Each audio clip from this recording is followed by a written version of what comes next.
Baik, Assalamualaikum warahmatullahi wabarakatuh. Yang terhormat kepada Bapak Putut Pamilih Widagdo Eskom Mkom di tempat. Pada kesempatan ini, saya akan mencoba untuk mempresentasikan kembali terkait tugas 3 mata kuliah pemrograman berbasis desktop. Namun sebelum itu, izinkan saya untuk menguraikan kembali terkait uraian atau perintah pada tugas 3 ini. Jadi, pada tugas ini saya diminta untuk membuat program Java yang akan digunakan untuk manajemen restoran. Program ini akan mencakup berbagai konsep pemrograman berbasis objek yang telah dipelajari. Adapun petunjuknya adalah sebagai berikut. Buatlah sebuah kelas abstrak menu item yang akan menjadi kelas dasar untuk semua menu item dalam restoran. Kelas ini harus memiliki atribut nama dalam bentuk string, harga dalam bentuk double, dan kategori dalam bentuk string. Definisikan metode abstrak tampil menu yang akan digunakan untuk menampilkan informasi tentang menu item. Kemudian, buatlah 3 kelas turunan dari menu item, yaitu kelas makanan, kelas minuman, dan diskon. Kemudian, buatlah sebuah kelas menu yang akan digunakan untuk mengelola semua item menu dalam restoran. Kelas ini harus memiliki atribut berupa array list untuk menyimpan semua item menu. Kemudian, buatlah kelas pesanan yang akan digunakan untuk mencatat pesanan pelanggan. Kemudian, implementasikan konsep inheritance dengan benar antar kelas-kelas ini. Selanjutnya, implementasikan konsep encapsulation dengan membatasi akses ke atribut-atribut kelas. Kemudian, pergunakan pengecualian atau exception yang mungkin terjadi, seperti ketika mencoba mengakses item yang tidak ada dalam menu. Kemudian, program juga harus memiliki menu utama yang memungkinkan pengguna untuk menambahkan item baru ke menu, kemudian menampilkan menu restoran, kemudian menerima pesanan dari pelanggan dan mencatatnya, kemudian menghitung total biaya pesanan dengan mempertimbangkan diskon yang mungkin diterapkan, kemudian menampilkan struk pesanan pelanggan, dan setelah itu keluar dari program. Berikutnya, implementasikan operasi I/O dan program file, dan operasi file untuk menyimpan dan memuat daftar menu dari sebuah file teks, dan juga menyimpan struk pesanan pelanggan dan memuat dari file teks. Gunakan struktur keputusan dan pengulangan sesuai dengan kebutuhan, seperti saat menampilkan menu dan memproses pesanan. Baik, kita langsung masuk kepada kelas pertama, yaitu kelas dasar. Di sini dijelaskan bahwa uraian perintah untuk kelas ini adalah bahwa kelas ini harus memiliki atribut nama dalam jenis string, harga jenis double, dan kategori string. Kemudian definisikan metode abstrak tampil menu yang akan digunakan untuk menampilkan informasi tentang item menu. Maka di sini bisa dilihat bahwa di sini ada nama dalam bentuk string, harga double, dan kategori dalam bentuk string. Kemudian di sini juga berikutnya ada tampil menu di sini untuk memastikan bahwa setiap kelas turunan harus mengimplementasikan metode untuk menampilkan informasi item menu. Selanjutnya, kelas makanan.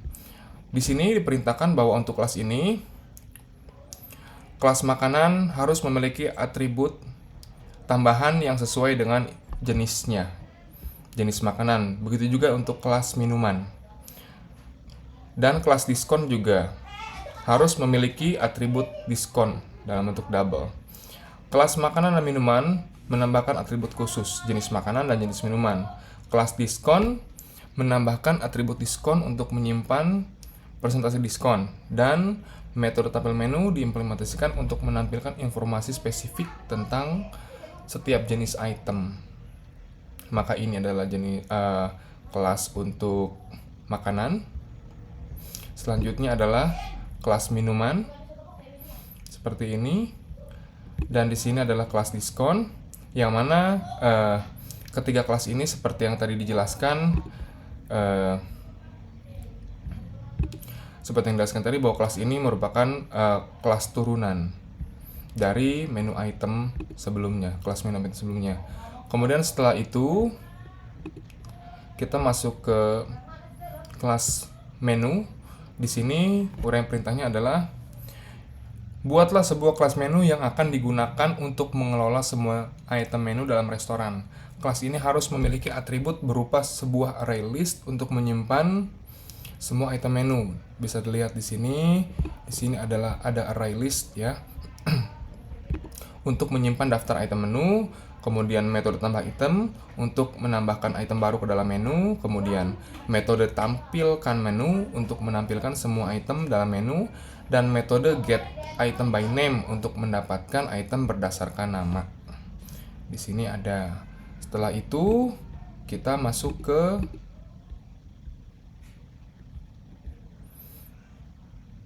pesanan. Ya, menu pesanan di sini perintahnya adalah buatlah kelas pesanan yang akan digunakan untuk mencatat pesanan pelanggan. Kelas ini harus memiliki atribut berupa array list untuk menyimpan item-item yang dipesan oleh pelanggan. Oke, di sini sudah terlihat ada array list ya yang digunakan untuk menyimpan daftar item yang dipesan.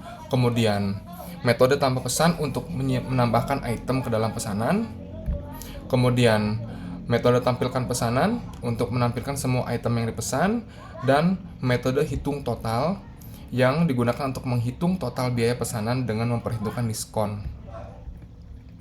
Selanjutnya adalah kelas manajemen restoran. Nah, di sini diperintahkan bahwa program harus memiliki menu utama yang memungkinkan pengguna untuk menambahkan item baru ke menu, yaitu makanan, minuman, atau diskon, menampilkan menu restoran, menerima pesanan dari pelanggan dan mencatatnya, kemudian menghitung total biaya pesanan dengan mempertimbangkan diskon yang mungkin diterapkan, kemudian menampilkan struk pesanan pelanggan, dan keluar dari program. Nah, maka dari itu program utama ini menggunakan scanner untuk interaksi dengan pengguna. Menu utama terdiri dari pilihan untuk menambahkan item, menampilkan menu, membuat pesanan, menampilkan pesanan, dan keluar dari program, seperti yang ada di sini. Kita langsung masuk ke dalam uji cobanya. Nah, di sini tampil beberapa opsi: tambah item ke menu, tampilkan menu, buat pesanan, tampilkan pesanan, dan hitung total, kemudian keluar. Kita akan masuk dulu ke opsi yang pertama, yaitu tambahkan item menu. Misalnya di sini saya menambahkan item yang pertama, nasi.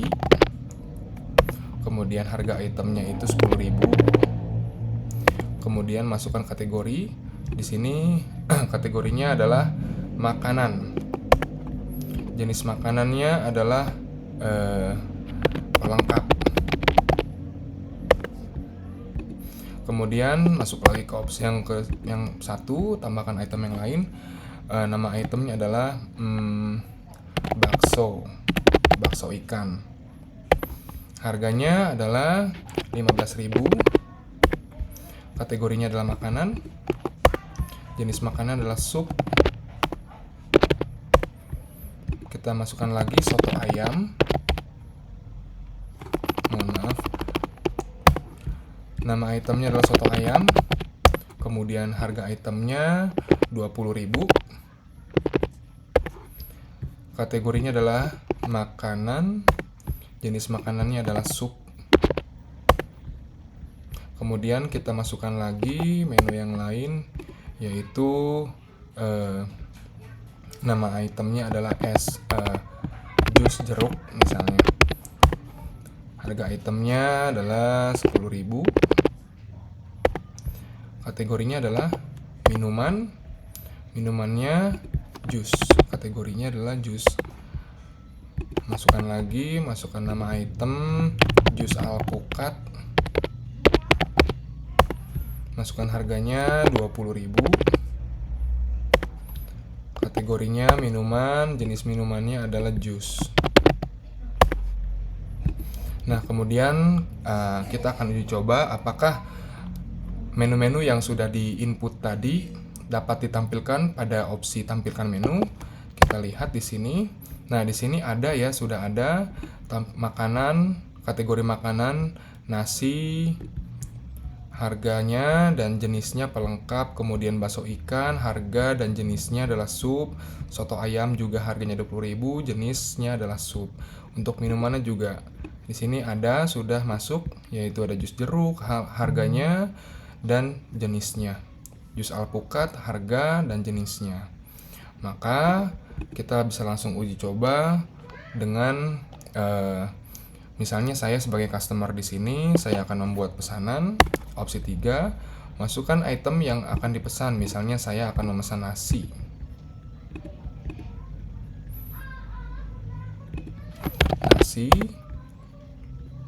Kemudian kita bikin pesanan lagi, buat pesanan. Nama itemnya adalah soto ayam. Kemudian masukkan lagi yang ketiga, buat pesanan lagi.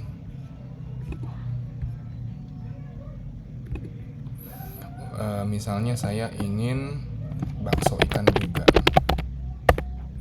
Kemudian setelah itu masuk opsi 3 lagi.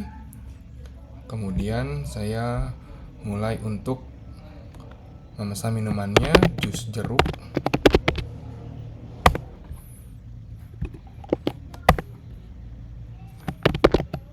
jus alpukat.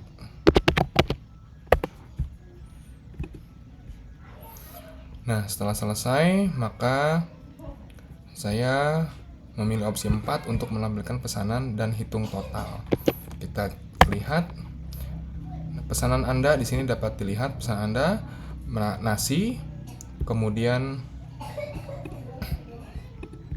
ya di sini pesanannya bisa dilihat nasi, soto ayam, bakso ikan, jus jeruk dan jus alpukat masing-masing dengan harganya.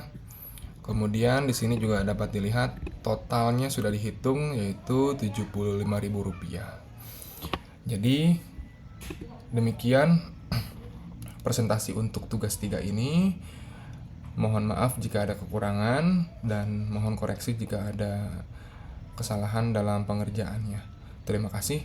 Wassalamualaikum warahmatullahi wabarakatuh.